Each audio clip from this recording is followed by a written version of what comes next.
Bismillahirrahmanirrahim. Dear students of 10th C, Assalamu alaikum. I am your teacher Muhammad Ilyas, and this is my fourth interaction with you regarding chemistry for Cambridge. Dear students, today's topic is the iron and its alloys and how to protect iron. And this topic is from the chapter number 13 according to your book, and the topic 9.4 according to CI syllabus. Dear students, today's our objectives are to understand the essential reactions in the extraction of iron, steel as alloys, which are a mixture of iron with carbon and other metals. We will try to understand the uses of mild steel and stainless steel. Our focus will be on the essential conditions for the corrosion, rusting of iron, and how we can prevent the rusting, and the sacrificial protection of iron. So these are our objectives for today's learning or understanding. Dear students, we are going to focus on the production of iron from its ore. The iron ore hematite Fe2O3 is found in many parts of the world, and the ore is converted into iron by chemical reduction in the blast furnace. Here is a diagram of the blast furnace. You can see.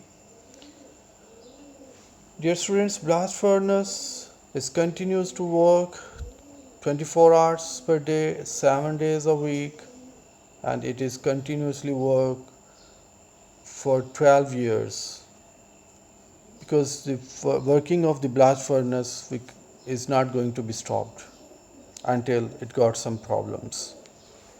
Okay, what happened in the blast furnace? How ore is converted into the iron?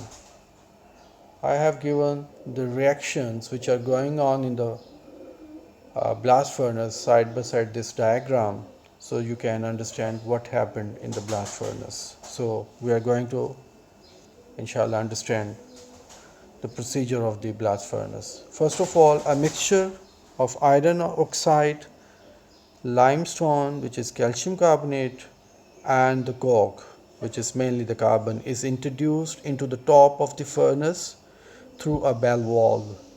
The temperature in the blast furnace is greatest at the bottom, where hot air is blown in through special jets called tuyeres. What happened?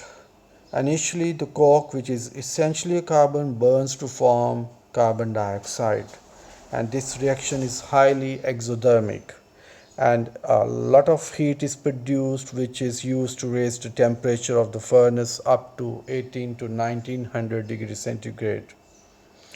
As the carbon dioxide rises through the hot coke, it is reduced to produce carbon monoxide, and this is the main reducing agent in the blast furnace.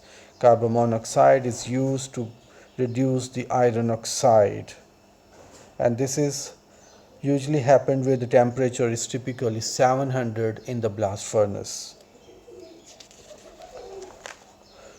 The limestone is not involved in the reduction of the iron oxide. It plays very important role in the process. At about the 800 temperature, the calcium carbonate decomposes into calcium oxide and the carbon dioxide. The carbon dioxide is reduced by hot coke to produce the carbon monoxide, while the calcium oxide reacts with the silicon dioxide to form the calcium silicate slag. Dear students, the removal of this slag is very important for the operational life of the furnace. Otherwise, it is going to attack the furnace lining and destroy the lining of the furnace, and the furnace will not be operational. So removal of the calcium silicate slag is very important, and it is removed from the top of the molten iron. The waste gases which leave from the top of the furnace are cleaned and used to preheat the blow air. The air which is used to heat up the furnace is hot is being hot by the these waste gases. The molten iron, which is about 95% pure, is called the pig iron. It is removed from the furnace oil and cast into the molds and then cooled. And this is how the iron is produced from the furnace, which is about 95% pure. Dear students, now we are going to focus on the production of the steel. Steel is an alloy of iron and carbon, but the pig iron contains too much carbon and also other impurities. So removal of this too much carbon is very important for the production of the steel, because the steel usually contain very small quantity of carbon, which is about 1.5 to 0.3, 0.15 to 0.3% carbon. And this process is usually done in a basic oxygen converter. Here's a diagram which shows the structure of the basic oxygen converter. What happened in this? The first stage of steel production in the basic oxygen converter is to blow the oxygen into the molten pig iron through a water-cooled lens in order to oxidize the impurities which are present in the pig iron. In this how these impurities are removed and mild steel is produced. The majorities of the world steel is made in this way, means by using this basic oxygen converter. Beside this basic oxygen converter, steel may also be produced by this electric arc furnace. What happened? This furnace is consisting of a large circular bath with a movable roof through which the carbon electrodes are raised and lowered. This method uses only cold scrap metal, which is placed in the furnace. When a large electric current is passed through the scrap metal arc is struck between the electrodes, sufficient heat is generated, which is enough to melt the metal. And this process is generally used to make high quality alloy steel such as stainless steel. As you know, the stainless steel does not corrode. So these are the two ways to produce the steel. Here are some characteristics of the mild steel. You can see the mild steel has very less quantity of carbon, 0.15 to 0.3%, which is very less as compared to the pig iron. And it is ductileable and malleable, and it is more tough, more elastic than the wrought iron and the cast iron, but it corrodes easily. It is equally strong in tension and compression. So these are the characteristics of the mild steel. Now we are focusing on the uses of the steel. The steel is being used in the medical sector for the surgical instruments and prosthetics, in laboratory apparatus, food processing, and distilleries sectors for boiling, for boilers, mixers, grinders, distillation setups, etc. Furniture products such as beds, sofas, and chairs are also being produced from the steel nowadays. Constructions and the grills, electrical products like fans, ovens, refrigerators, and other home appliances. So steel is having very vast use in our daily life. Now we are going to focus on the rusting. What is rusting? Rusting is basically the conversion of the iron back into the iron oxide with the help of water and air. Water and air plays a very important role in the rusting process.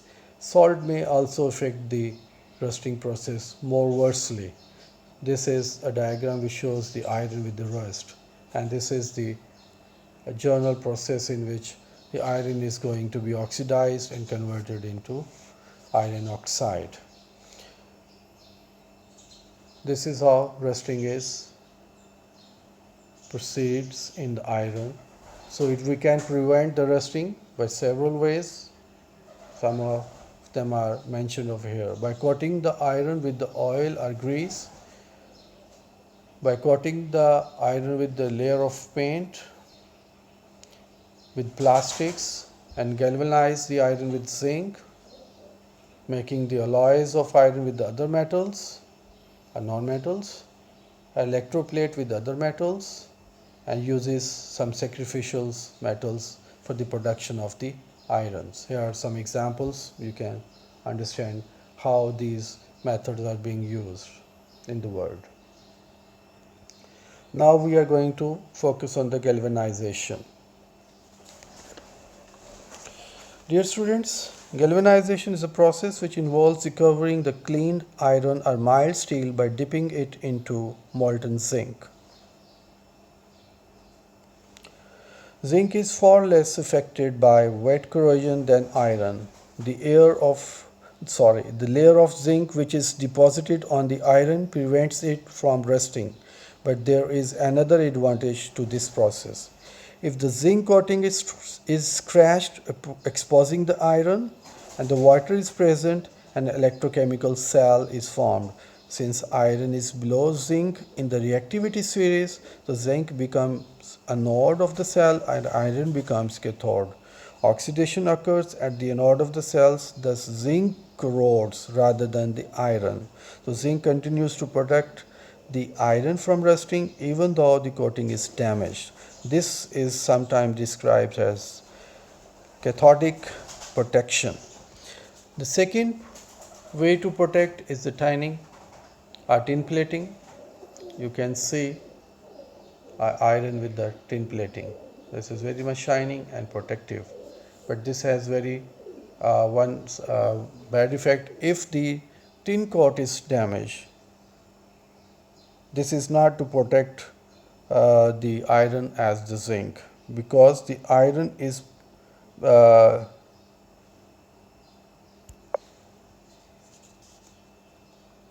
in the reactivity series, so iron now becomes the anode of the cell while the tin is the cathode. Once the iron is exposed to the tin, then the tin no longer protects it from the rusting, but actually speed up the rusting process. So tin is not going to protect the iron as the zinc is going to protect. Another way, we use the sacrificial anodes and impressed currents. The use of metals above iron in the reactivity series to protect it from rusting goes beyond the process of galvanization. Block of such metals may be attached to the iron or mild steel to be sacrificed in order to protect it from rusting. The sacrificial anodes which protect a steel boat hull are made of magnesium, zinc, or aluminum. All of these metals are above iron in the reactivity series since they are slowly oxidized and wear away.